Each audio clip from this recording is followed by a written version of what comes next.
pemirsa, pasca pencapresan Jokowi oleh PDI Perjuangan, beberapa pengamat menilai persaingan dalam pemilihan presiden mendatang hanya dua figur, yakni Prabowo Subianto dan Jokowi yang bakal bersaing ketat.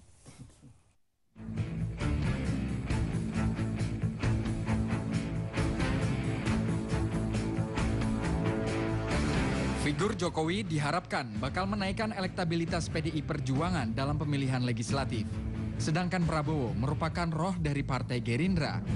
Tidak terbayang jika Partai Gerindra tak ada mantan komandan Kopassus itu, barangkali Gerindra bakal ambruk dan jadi partai guram. Kedua figur itu begitu dibutuhkan untuk meningkatkan elektabilitas partai mereka, sosok Prabowo dinilai lebih kuat dibandingkan Jokowi. Namun dalam survei-survei, Jokowi selalu nomor satu dan Jokowi tidak memiliki beban sejarah masa lalu yang berat dibandingkan Prabowo. Jokowi sesungguhnya bukan tidak memiliki beban sejarah. Keputusannya meninggalkan jabatan gubernur Jakarta yang baru sepertiga masa jabatannya bakal menjadi catatan tersendiri khususnya bagi warga ibu kota. Sementara sejarah masa lalu Prabowo masih dikait-kaitkan dengan penculikan mahasiswa menjelang runtuhnya rezim Orde Baru serta kerusuhan Mei 1998 dan tuduhan kudeta yang hendak dilakukan kepada Presiden Habibie. Aroma persaingan yang kuat terus mencuat. Kedua calon presiden itu kini saling berebut simpati rakyat. Saat kampanye akbar di depan pendukungnya, Ketua Dewan Pembina Partai Gerindra Prabowo Subianto dalam pidatonya sempat menyindir salah satu politisi terkait berpolitik santun dan tidak saling menjatuhkan. Saudara mau dipipit boneka-boneka? Saudara mau punya presiden boneka, saudara-saudara? Kemudian ada seorang tokoh politik yang bikin statement di koran beberapa hari yang lalu. Dia mengatakan jangan saling menjelek-jelekan. Saya setuju. Menjelekkan orang tidak baik. Dia mengajarkan dan menganjurkan supaya berpolitik itu santun. Katanya harus santun. Jadi saya aneh. Saya merasa aneh. Dan akhirnya saya bikin sajak. Sajak saya judulnya adalah Asal Santun. Boleh bohong, asal santun. Boleh nipu, asal santun. Boleh curi, asal santun. Boleh korupsi, asal santun. Boleh khianat, asal santun. Boleh ingkar janji, asal santun. Boleh jual negeri, asal santun. Saudara-saudara sekalian, boleh menyerahkan kedaulatan bangsa kepada orang asing, asal santun. Sebelumnya, Jokowi berharap agar lawan politiknya bersaing secara santun dengan tidak saling ejek maupun menyerang secara politik. Jokowi mengajak para pesaingnya beradu gagasan atas persoalan di Indonesia. Dengan gaya khas Solo, Jokowi menyatakan ropopo atau tidak masalah menghadapi persaingan politik ini, baik yang menyanjung maupun yang menyerangnya. Menurut pengamat komunikasi politik Gun Gun Herianto, menyatakan bahwa Prabowo Subianto harus berhati-hati atas sindiran yang diduga ditujukan ke PDI Perjuangan. Sebab hal tersebut bisa saja menjadi bumerang yang justru menurunkan simpati masyarakat terhadapnya. Lalu siapa calon presiden idaman rakyat? Kita tunggu saja nanti. Tim Liputan, JAK TV. Saya dan dengan mengucap bismillahirrahmanirrahim, saya siap melaksanakan.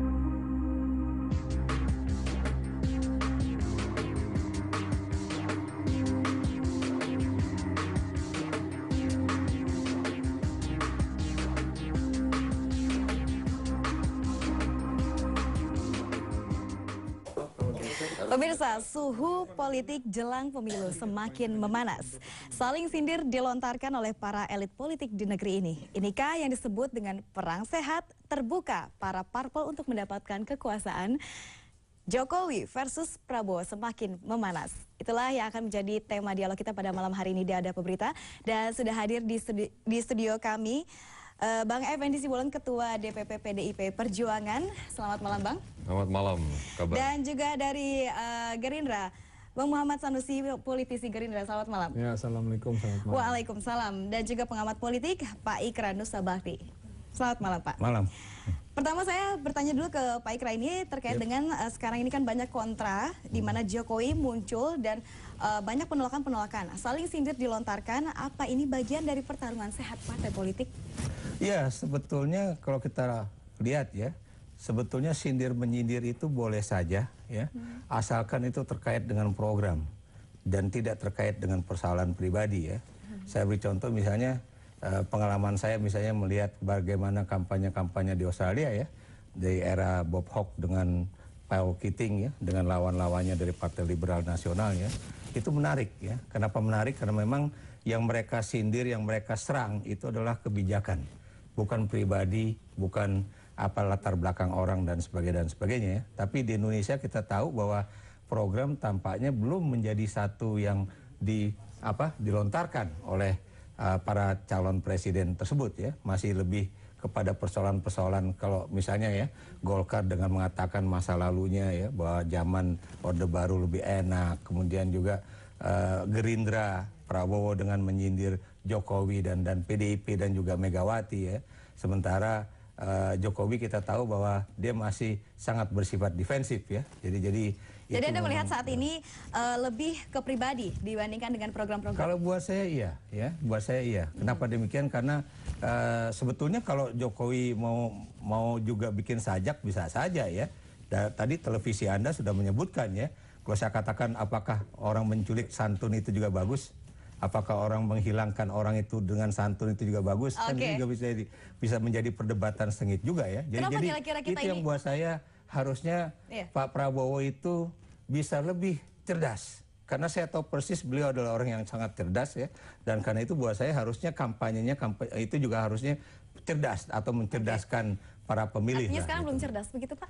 Kalau buat saya dia sangat cerdas, tapi di dalam pilihan-pilihan kampanye politiknya buat saya tidak cerdas. Kenapa demikian? Karena buat saya itu bisa menjadi bumerang bagi dirinya sendiri. Karena tidak sedikit catatan-catatan masa lalu yang tidak begitu menggembirakan gitu. Oke, Bang Effendi, seperti apa menanggapi hujatan dan sindiran dari masyarakat serta partai politik lainnya dari PDIP sendiri?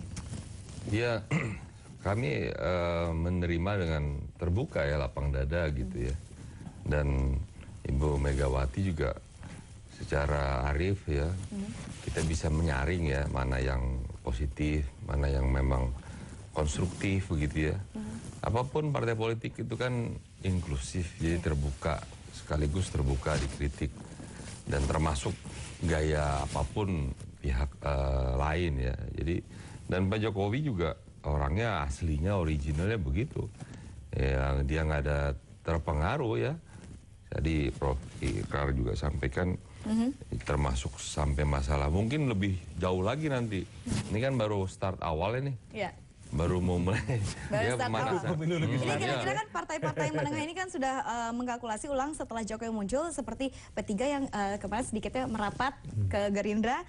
Lalu PDIP kira-kira bagaimana strategi koalisinya? Enggak apa-apa, kita terbuka, kita tentu membutuhkan ya teman ya. Dan once 14 Maret yang lalu dimandatkan oleh Ibu Megawati kepada Pak Jokowi, maka Pak Jokowi sudah menjadi milik semua itu, milik bersama. Oke, milik bersama. Ya, Bang Sanusi, Prabowo ini kan kerap menyindir-nyindir seakan mengarah ke PDIP nih ya. Apa masih pendam kecewa sedikit pada PDIP terkait dengan perjanjian batu tulis itu? Enggak, jadi saya mau sampaikan lagi bahwa sejak 6 tahun yang lalu Gerindra lahir sudah punya capres. Sejak 6 tahun yang lalu gitu. Kalau kemudian 2009 kita cawapres karena kita bersahabat dengan abang yang lebih tua. Tapi sisi lain kalau kita baca yang live perjalanan pidato orasinya Prabowo single fighter yang dibicara orasi tidak seperti menyindir. Dia bicara tentang bagaimana negara ini dulu, baru bicara tentang. Jadi kalau kemudian saya melihatnya tidak ada sindiran. Jadi kalau ada yang tersindir, menurut saya enggak lah. Tadi juga Bang Effendi juga bilang PDIP dan Ibu Mega nggak kesindir. Jadi memang nggak ada yang disindir. Jadi bayangkan kalau korupsi dianggap santun jadi masalah. Ini emang budaya kita, memang budaya yang memang harus kita rubah. Budaya bohong tidak boleh, korupsi tidak boleh. Ini semua menjual.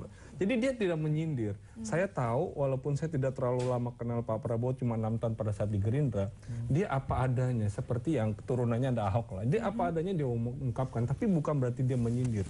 Dia berkali-kali menyampaikan kepada saya dan seluruh semua fraksinya, mainlah dengan fair dengan siapapun dia. Jadi artinya tidak menyindir Bang ya? Enggak, saya enggak. Tapi kalau dilihat banyak wartawan yang mengatakan bahwa Pak ini sebetulnya untuk siapa sih Pak? Ah kamu pura-pura saja tidak tahu. Jadi sepertinya sudah tersirat begitu. Makanya saya bilang nih, kalau orang penggalan, kalau kita penggalan tadi kesannya menyindir. Pak Prabowo itu statementnya kebetulan live-nya Jak TV ya. Dia live-nya itu kemudian dia itu kurang lebih hampir 1,5 jam dibicara.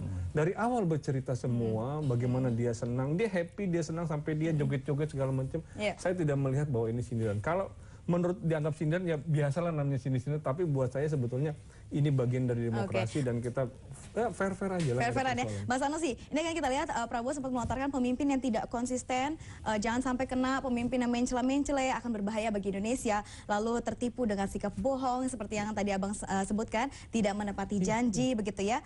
Terus sebetulnya Indonesia ini selama ini dalam kebohongan pemimpin. Lah ini kan general yang disampaikan. Itu memang kalau kita survei katakan dalam sebuah manajemen aja, pemimpin yang paling pertama dicari mau pemimpin daerah, swasta atau pemimpin itu pasti yang jujur. Pertama jujur paling nomor 1. Jadi sebetulnya ini general disampaikan. Saya boleh menyampaikan Bang Effendi, Bang, semua boleh menyampaikan. Jadi artinya general, bukan bermaksud bahwa Indonesia selama ini dalam kepemimpinannya bohong. Iya, ini saya bilang general. Ini bahasanya ini kritik buat ke depan. Jadi kalau mau ke depan mau negara maju tidak boleh bohong pemimpinnya. Udah pasti kalau pemimpinnya bohong gimana rakyatnya kan? Tidak boleh korupsi. Udah semua sepakatlah bahwa korupsi itu menjadi musuh kita bersama. Jadi buat saya kalau ada yang mengikuti dari sejak awal Pak Prabowo memberikan statement pidato orasinya, dia single orasi, orang akan paham bahwa ini bukan menyindir orang. Tapi Bang, ini Pak Prabowo menjadi terkesan meledak-ledak dalam setiap pidatonya. Ya, ini kampanye terlihat marah begitu ya, menggunakan kata-kata yang menyerang. Terkait dengan publik juga melihat jelas penyerangan itu sepertinya kepada Pak Jokowi. Sebetulnya ya ini kan beda karakter. Sama seperti halnya kalau kita bicara bagaimana Jokowi dengan Ahok. Ahok yang meledak-ledak, tapi orang lebih suka yang meledak-ledak, dia lebih jelas. Apa yang mau diarahin lebih jelas. Artinya tidak meledak-ledak, tidak jelas begitu ya? Oh bukan, saya menyampaikan bahwa Pak Prabowo waktu saya kenal pertama kali 2009 dia pidato orasi, dia pun meledak-ledak sampai 2 jam dia bisa bicara tentang. Tapi nggak ada persoalan dengan tentang. Jadi gini, kita tidak usah lihat tentang casing, substansi materinya harus kita lihat. Ini yang kebiasaan budaya kita selalu lihat dengan cover casingnya. Jadi nggak ada persoalan lah. Saya yakin Pak Jokowi punya karakter sendiri gitu ya, Pak Prabowo punya atau yang lain pun punya karakter sendiri. Boleh-boleh yang penting substansinya bagaimana orang nomor terbaik di bangsa ini memimpin bangsa ini. Baik, kita akan lanjutkan, kita tapi break dulu sebentar. Pemirsa Anda juga bisa bergabung bersama kami di 021 515 5111. Kami kembali sesaat lagi. Terima kasih Anda masih bersama kami dan kita masih lanjutkan dialog terkait dengan Prabowo dan juga Jokowi yang semakin memanas. Pak Ikra, ini banyak yang bilang bahwa Jokowi meninggalkan masalah yang belum terselesaikan di Jakarta. Namun kita lihat juga sebetulnya banyak juga capres-capres yang sebetulnya meninggalkan masalah, tapi juga sudah mencapreskan. Seperti apa tanggapan Anda? Ya, sebetulnya orang meninggalkan jabatan belum waktunya itu bukan Jokowi aja, ya. Irwan Prayitno yang sekarang menjadi gubernur Sumatera Barat itu kan dulu anggota DPR temannya beliau, ya, dia maju. Itu Ahmad Heriawan yang sekarang menjadi gubernur Jawa Barat itu juga adalah pimpinan DPR di DKI Jakarta, ya, itu juga baru setahun atau baru 2 tahun ya. Kemudian kita juga lihat ya bagaimana gubernur Sumatera Selatan waktu dia mencalonkan diri di Jakarta juga dia belum statusnya tidak mundur ya. Jadi itu kalau kita lihat ya, kita juga harus fair ya. Dan kalau kita bicara mengenai banyak sekali masalah di Jakarta, Anda tahu masalah Jakarta itu tidak bisa 100% ditangani oleh seorang gubernur ya. Jadi artinya, dan wakil gubernur. Kenapa demikian? Karena itu sangat kompleks, itu ada kaitannya dengan Jabodetabek kemudian tambah Puncur ya. Jadi itu, dan Anda juga tahu belum lagi nanti ada kementerian ya, PU, Kementerian perumahan, kementerian macam-macam. Ya, jadi itu yang harus dilihat. Dan Anda jangan lupa ya, seorang presiden namanya Soekarno, dia itu boleh dikatakan bisa dikatakan juga gubernur Jakarta, walaupun ada gubernur Jakarta Hengantung ataupun Ali Sadikin, karena pada masa itu dialah yang mengembangkan tata kota Jakarta, di mana ada Senayan, di mana ada Masjid Istiqlal, di mana ada Monumen Nasional. Itu kan bukan gubernur Jakarta yang menentukan, Presiden Soekarno. Oke. Ya. Jadi itu yang harus kita juga lihat ya. Jadi peran seorang presiden itu bukan cuma menjadi penguasa republik, tapi dia juga adalah orang yang berkepentingan dengan pengembangan kota Jakarta. Oke, baik, kita tahan dulu, kita angkat telepon. Halo, selamat malam. Selamat malam. Dengan siapa, Pak? Dengan Pak Ahmad. Pak Rahmat di mana? Kampung Baru. Silakan, Pak Rahmat. Saya minta kepada pembawa acara Iya. di Kampung Baru. Iya, silakan, Pak. Saya agar supaya jangan memelintir masalah.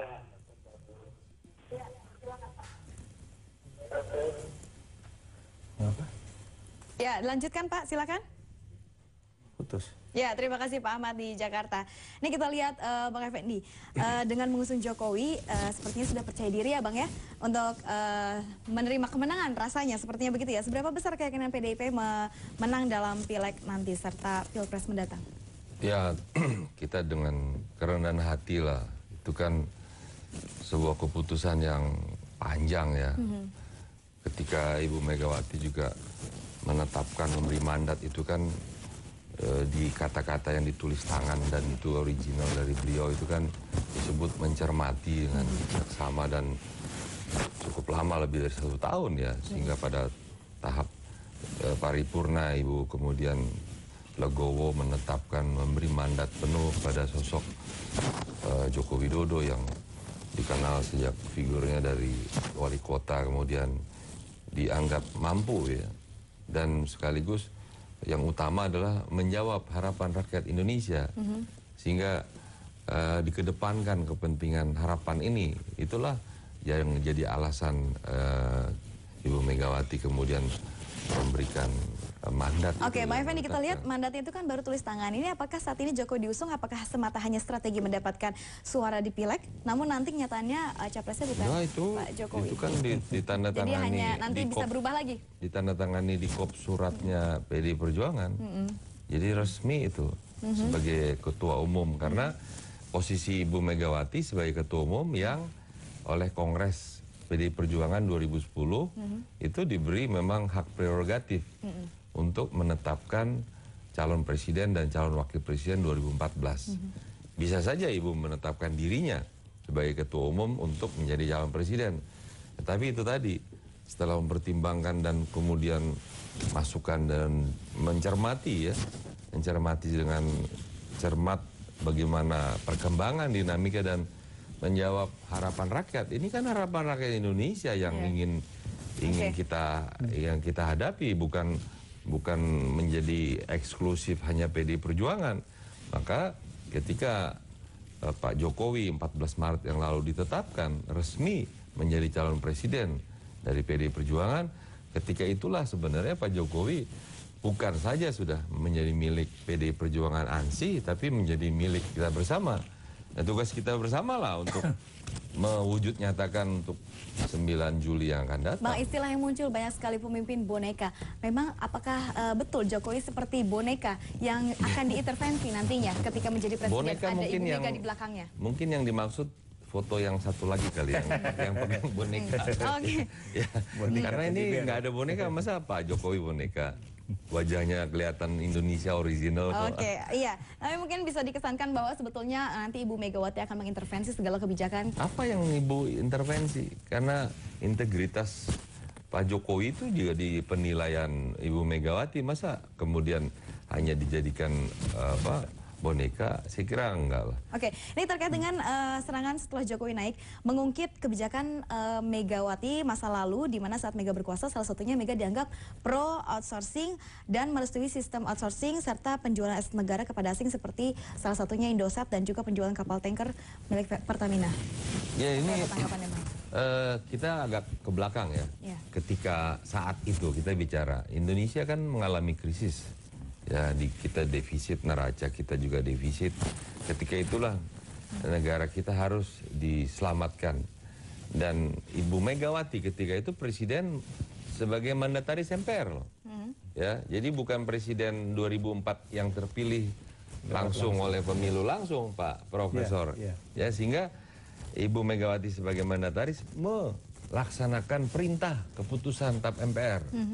Nah, TAP MPR itu antara lain termasuk bagaimana kita melakukan untuk revitalisasi seluruh aset-aset yang akibat dari kebijakan BLBI pada Orde Baru.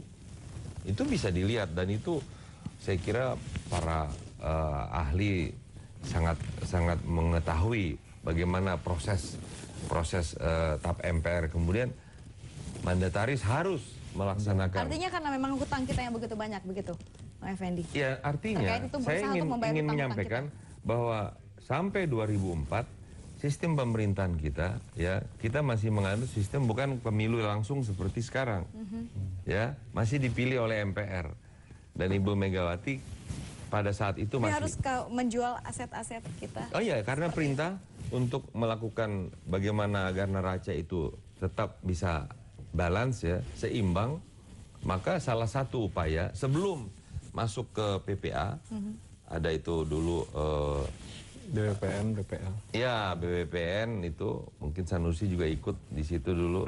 Ada 300.000 perusahaan yang dalam tanda petik itu bermasalah. Dan ini harus dikendalikan, diselesaikan oleh pemerintah. Ini yang bagaimana dalam waktu yang singkat, ya, di masa hanya yang terbatas, harus dijadikan ambil kebijakan skala prioritas. Oke, baik. Kita akan angkat telepon dulu. Halo, selamat malam. Halo, selamat malam. Selamat malam ya. Dengan siapa, Pak? Ini dengan Pak Paras, Bu. Ya, di mana, Pak? Di Jakarta, Tanjung Priok, Bu. Silakan langsung saja. Oh iya, terima kasih. Kalau menurut saya, apa yang dikatakan oleh Prabowo itu sudah sangat tepat.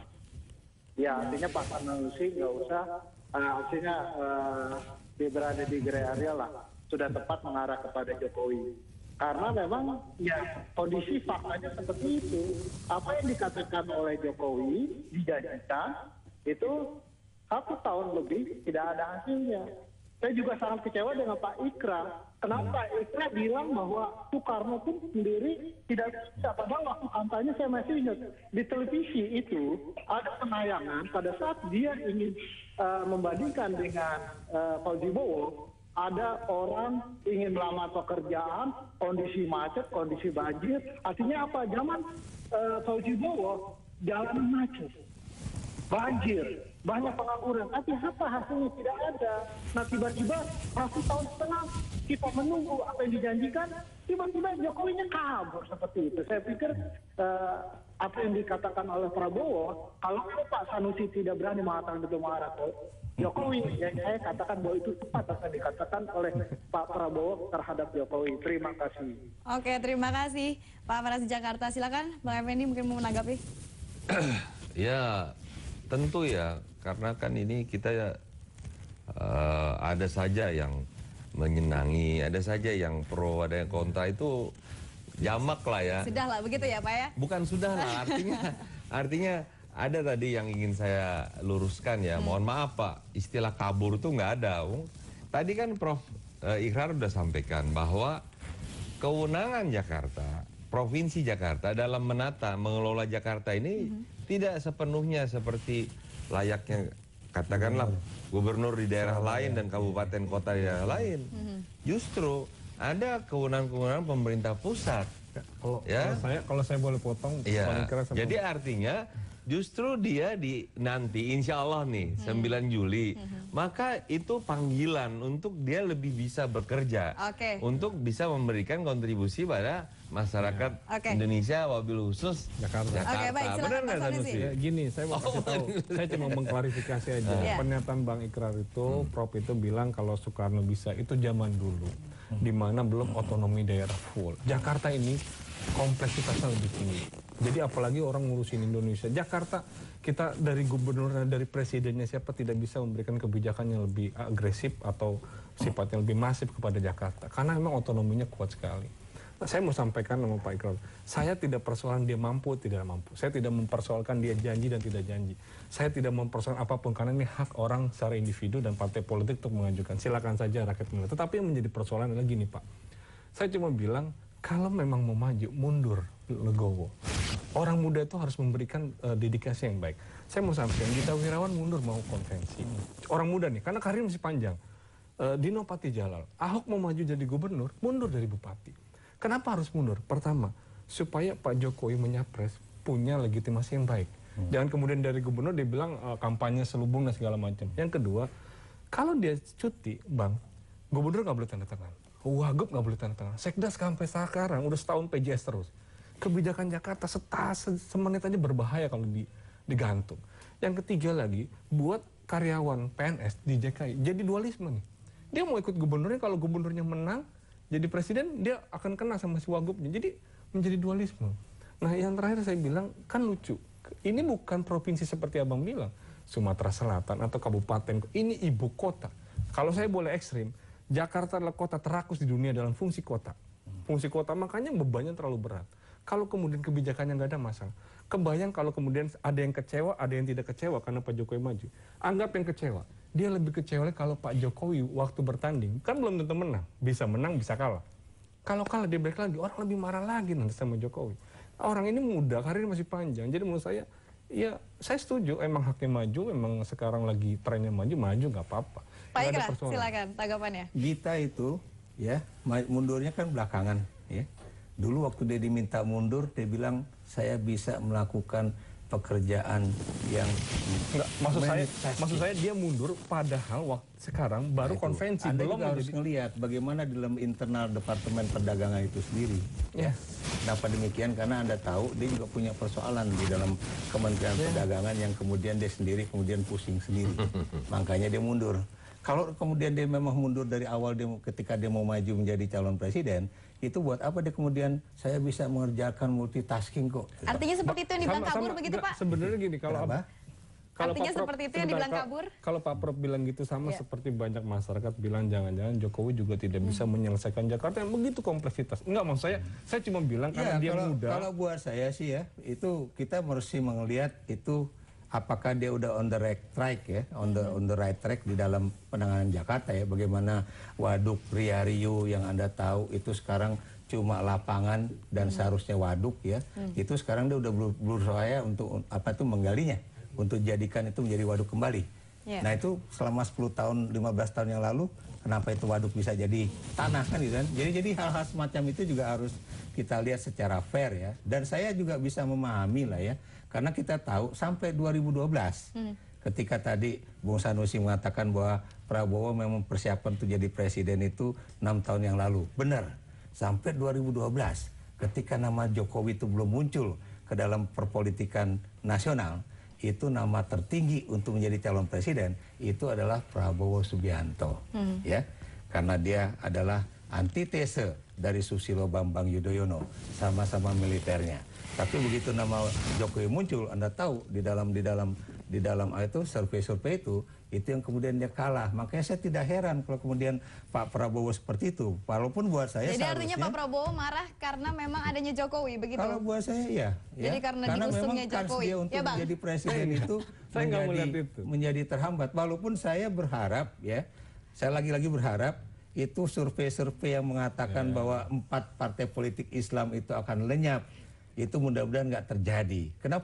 Kenapa saya berharap demikian? Sebab nanti nggak rame kalau kemudian ini nggak balance ya antara mereka yang nanti bergabung dengan PDIP dengan mereka yang bergabung dengan Gerindra. Karena buat saya itu ya, saya termasuk orang yang menginginkan supaya ya serulah gitu pertarungannya. Baik, kita tahan dulu Bang, kita tahan dulu. Kita masih ada satu segmen dialog lagi. Pemirsa jangan kemana-mana, tetaplah bersama kami kembali sesaat lagi.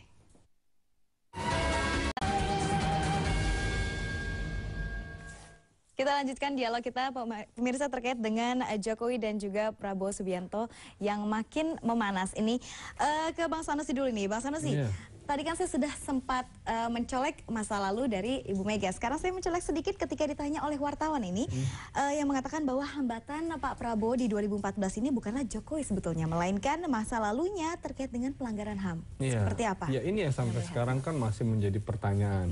Sampai sekarang yang katanya tim ad hoc sudah dibentuk, sampai sekarang juga belum bisa dibuktikan. Jadi kalau kita bicara masa lalu memang menjadi persoalan banyak orang gitu loh. Tetapi kalau kita bicara di Indonesia itu semua punya masa lalu.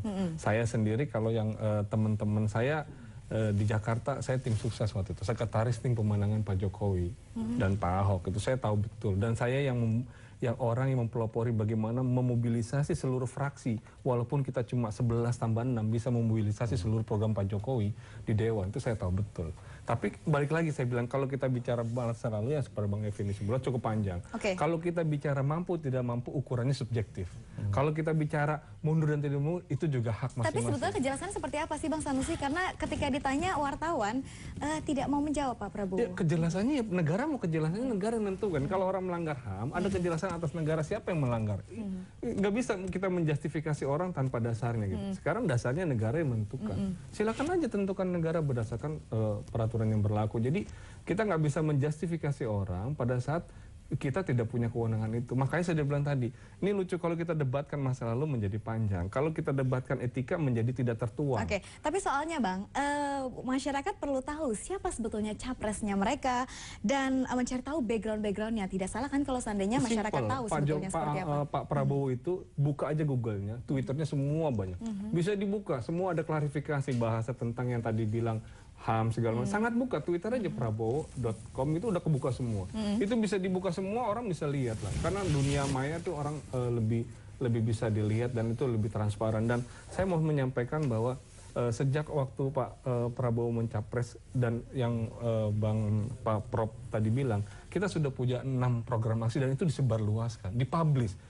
Dan itu menjadi pertanggungjawaban moral Gerindra. Nggak main-main kalau dibilang nggak punya program, kita punya program. Salah satu programnya adalah 1M yang untuk desa itu ya? Iya. Ini terkait itu dari mana anggarannya nanti? Nah itu kan APBN, kalau dia jadi presiden akan diperjuangkan. Salah satunya misalnya tabungan haji atau 1 juta hektar buat petani. Itu dipublish, tidak main-main. Jadi kita punya capres dari tahun 2000, dari pertama berdiri 6 tahun yang lalu. Kita juga punya program yang kita disampaikan. Tapi DPR juga sudah punya ya Bang ya, undang-undang desa seperti itu? Baru disahkan. Ya, jadi apa bedanya Bang dengan... Nggak ada. Jadi ini kita bilang, ini kan program. Makanya saya bilang, saya setuju semua capres itu harus menyampaikan program dan figurnya.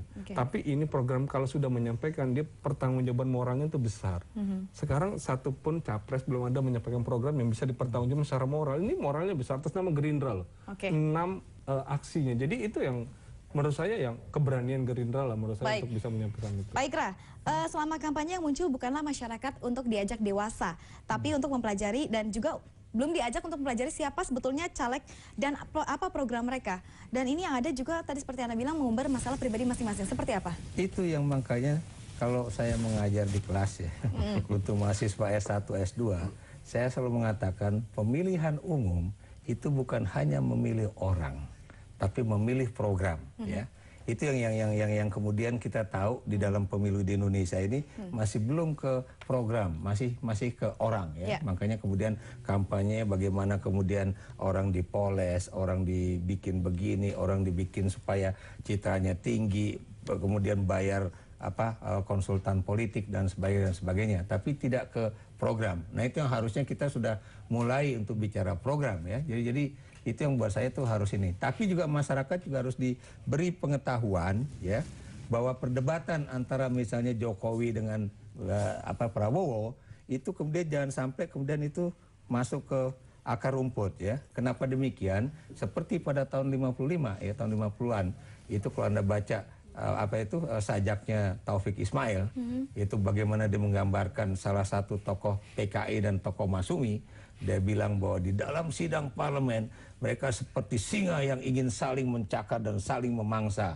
Tapi begitu keluar dari parlemen, mereka seperti seorang sahabat, dua orang sahabat yang makan bareng di warung. Apakah sekarang seperti itu partai politik sekarang? Kalau buat saya harusnya seperti itu. Dan ini bisa kita lihat ya, Bung Sanusi sama Bung Effendi Simbolon tidak cakar-cakaran walaupun mereka. Dan itu yang memang harus kita tampakkan. Kita lihat kan caleg yang ada sekarang ini 90%-nya lagi adalah orang lama yang duduk di kursi Senayan dan mereka kembali lagi untuk nyalek. Berarti artinya sama saja tahun-tahun sebelumnya dengan tahun sekarang. Ya, itu jika masyarakat tidak mengerti siapa itu calegnya. Itu yang dikampanyekan oleh Partai Nasdem ya. Saya hanya melihat sebetulnya sepertinya ada yang nelpon ke kamu ya? Oh tidak. Memang saya sebenarnya juga bertanya-tanya. 90% memang sepertinya sama. Jika masyarakat tidak mengetahui para calegnya seperti apa ini? Begini, Anda harus lihat ya, hubungan antara caleg dengan konstituen itu memang harus dijaga. Saya yakin Bung Sanusi dengan Bung Effendi Simbolon itu sudah melakukan itu ya. Dan keuntungan ada di dua orang ini. Karena dua orang ini punya hak, misalnya pada masa reses juga ada anggarannya, di DPRD juga ada anggaran tali kasih dengan konstituen dan sebagainya. Sementara orang yang baru masuk itu memang agak sulit. Nah, kalau kemudian dua orang ini tidak terpilih lagi, itu baru kemudian kita bicara bahwa itu problematik ya. Kenapa demikian? Dia berarti tidak memperjuangkan konstituennya. Dan memang kita belum seperti di Amerika Serikat ya. Saya tidak mengatakan bahwa anggota parlemen itu eksekutif, tapi di House of Representatives di Amerika Serikat, mereka berdua ini sebetulnya punya yang disebut dengan pork barrel. Pork barrel itu ya, kantong babi aslinya namanya ya. Itu yang kemudian dalam bentuk misalnya, lu mau apa sih di daerah lo, mau dibikin apa? Bikinin dong jalanan. Oke, nanti gue perjuangkan di parlemen. Nah, itu yang dilakukan di mana itu? Di parlemen di Amerika Serikat. Yeah. Tapi di sini disalahgunakan. Nah, itu disalahgunakan untuk pribadi. Model-model bansos gitu. Tapi Bang dan juga Pak, yang saya lihat selama ini adalah masyarakat tidak peduli dengan siapa calegnya dan mereka tidak mengenal dan mereka tidak tahu. Itu kan sebuah permasalahan bukan sebetulnya? Ketika jadi mereka memilih seperti apa? Saya mau coba ya, kita pada dasarnya orang akan memulai itu dari partai dulu. Dia akan menuju ke partainya, memilih nih. Ya. Baru yang kedua adalah ketua umumnya. Konsisten nggak? Cerewet nggak? Atau mencela-mencela nggak? Atau apa gitu? Di situ dulu. Baru yang ketiga calegnya. Oke. Nah, kalau yang ketiga ini biasanya di zaman sekarang dengan nomor urut tidak lagi berlaku, memang dia menjadi dominan. Apalagi di daerah-daerah, Pak Ikrar. Apalagi di kabupaten kota. Ini kan di Jakarta kan tidak ada kabupaten kota. Yeah. Karena mereka hanya mengasumsi 3.000 saja, bahkan kata ada saya dengar dari data di kabupaten kota itu 1.000 saja sudah satu kursi. Jadi mereka umumnya itu mengambil yang sangat pragmatis saja. Ya kan? Ya mungkin dengan money politics bisa. Cara-cara itu cara instan. Kali 500.000 saja per kepala 500 juta saja. Itu cukup. Ya mungkin dia menggadaikan sawahnya cukup. Nah ini yang sebenarnya harus direview. Ya harus direview. Jadi kita ke depan juga banyak PR kita untuk membenahi. Dan ini di era 10 tahun ini terus terang kita masih masa transisi lah demokrasi itu. Jadi kita masih belum sampai ke rakyatan adil dan makmur, baru mengantarkan ke depan pintu gerbang saja, begitu Bang Effendi? Oh iya, nanti kalau Pak Jokowi jadi presiden, maka itu kan masa kerakyatannya itu kan lebih menonjol. Sekarang yang dicari oleh rakyat itu figur yang sederhana, yang dekat dengan mereka, dekat dengan persoalan mereka, dan menjawab persoalan mereka. Bukan yang berorasi hebat di panggung, pokoknya yang lebih merendah dan itu langsung merakyat. Saya kira itu kan yang dijawab juga oleh Bu Megawati. Oke, artinya kalau berorasi itu tidak menjawab pertanyaan, tidak membantu. Dan kita aja sekarang dengan pola yang sekarang kita robah tuh Pak Ikrar strategi itu. Kita lebih banyak belusuan aja. Baik, terima kasih Bang Effendi. Bang Sanusi, terakhir seperti apa strategi komunikasi politiknya agar pesan bisa disampaikan dari Partai Gerindra ke masyarakat? Ya, sebetulnya itu kan cuma sebagai salah satu cara. Ada yang cara belusukan, ada yang berorasi. Kadang-kadang kekangenan rakyat Jakarta, terutama pendukung Gerindra, sudah lama Prabowo nggak pernah nongol dalam penampilan. Baru nongol disindir orang, baru nongol dihantam orang, baru santun, baru sajak udah dimaki-maki orang. Ini kan biasa. Tapi saya bilang ini demokrasi lah. Kita belajar untuk saling dewasa bahwa perbedaan itu menjadi malah menjadi kekuatan bersama. Saya bilang nggak ada masalah, pertandingan belum dimulai. Tapi yang saya konsen, maaf Bang, saya cuma menyampaikan bahwa tolong sampaikan ke Pak Jokowi. Saya cuma menyarankan karena haknya, mundurlah untuk jadi gubernur kalau dia menyapres. Karena tadi saya bilang, saya cuma saran nih, supaya yang tadi saya sebutkan Jakarta tidak dirugikan. Tadi saya sebutkan, saya syaratkan karena saya DPRD nih. Kalau saya malah bilang kalau nggak apa-apa, Sanusi bilang saya juga mencintai Pak Jokowi gitu. Kamu sebut aja, nggak apa-apa. Jadi katakan hati nuranimu, ya kan? Saya mencintai Jokowi. Nah, begitu. Saya menjadi saat menjadi tim sukses Pak Jokowi sekarang menjadi tidak mencintai gubernur. Jokowi lagi berarti. Karena saya udah bilang Kan sekretaris tim, ya berarti kan ada orang yang kecewa, ada orang tidak kecewa. Saya termasuk orang yang kecewa, Bang. Oke, berarti artinya betul kecewa ya? Iya, saya pribadi loh. Saya mendukung dia dan menggerakkan seluruh elemen saya. Yang pasti saya bantu Pak Jokowi, walaupun Pak Jokowi bantu saya. Gitu dong, udah benar itu. Waktu Pak Jokowi, tetapi saya cuma saran karena saya pernah bantu. Ya legowo lah, orang muda tuh akhirnya betul ya kecewa ya? Kita jangan berpikir ke diri kita, kita berpikir yang lebih banyak. Ya kan? Rakyat Indonesia tuh butuh pemimpin yang tadi Prof bilang, yang jujur, yang memang tipikalnya wong deso. Yang jujur wong deso, yang ini tidak harus menepati janji, jangan bohong. Saya setuju maju nggak apa-apa, cuma saran saya, ini saran loh. Kenapa tidak ajukan judicial review ke Mahkamah Yang penting kau mencintai kan Sanusi. Dulu. Ya. Jadi sekarang mencintai atau membenci? Saya bilang saya orang yang kecewa. Jangan dong, jangan. Gimana? Akhirnya tercurahkan juga isi hati Pak Sanusi ya. Sebetulnya Pak Sanusi kecewa. Saya, itu sebetulnya masih kurang seru loh. Kenapa kurang seru? Karena PDIP dengan Gerindra itu tidak berbeda ideologi.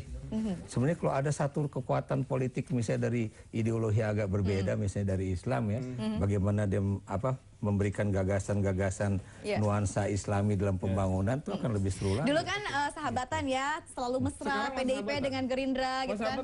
Mesra sahabatan. Oke. Tapi walaupun sama-sama mencintai tapi kecewa. Oke. Baik, terima kasih sudah hadir di Jak TV di studio kami untuk membahas terkait dengan pencapresan Pak Jokowi dan juga Prabowo. Terima kasih atas kebersamaannya.